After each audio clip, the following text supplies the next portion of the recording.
If you were starting out today with $1 million, with a vision of building a business with 20% average growth in value over 40 years, what type of investments and investment strategy would you look to make in the first 5 years? Well, it's somewhat interesting that we formed the first partnership 50 years ago, 2 days ago, Thursday, on May 4th, 1956, which was 105,000. That's my sister clapping. She was in the partnership.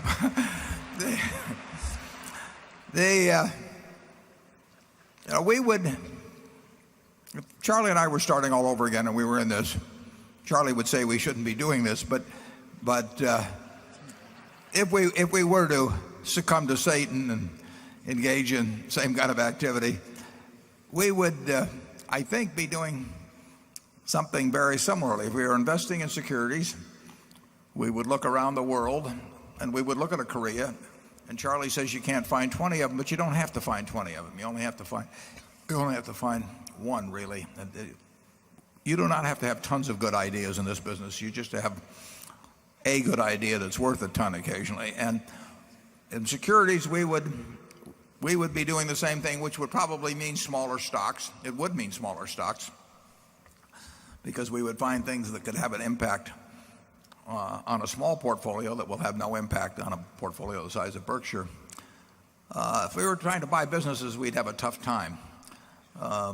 We would have no reputation, so people would not be coming to us.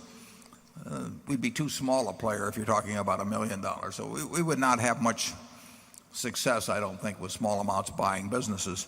Charlie started out, in real estate development because it took very, very little capital, and you could magnify brain power and energy, or I should say brain power and energy could magnify small amounts of capital in a huge way that was not true in securities. My natural inclination was to look at securities and just kind of do it one foot in front of the other over time.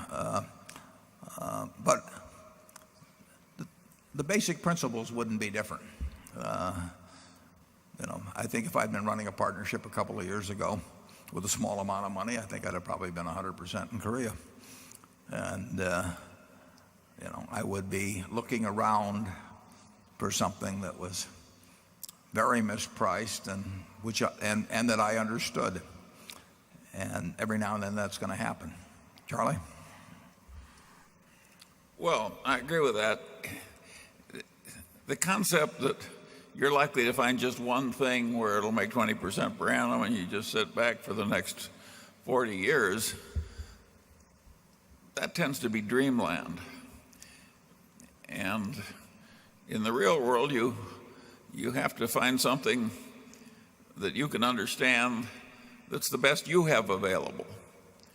And once you found the best thing, then you measure everything against that because it's your opportunity cost. That's the way small sums of money should be invested. And the trick, of course, is getting enough expertise that your opportunity cost, meaning your default option, which is still pretty good, is very high. And so the game hasn't changed at all in terms of its basic arithmetic. And that's why modern portfolio theory is so asinine. It really is, folks. Yeah. When Warren said he would have been all in one country, that's pretty close to right. He wouldn't have quite done that when he had the partnership, but he would have been way more concentrated than is conventional if you listen to modern portfolio theory. Most people aren't going to find thousands of things that are equally good.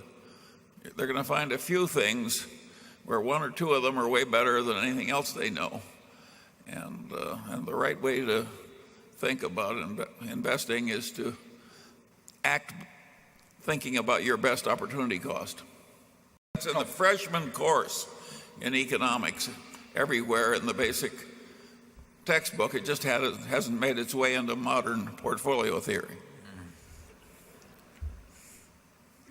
We don't get asked to do book reviews.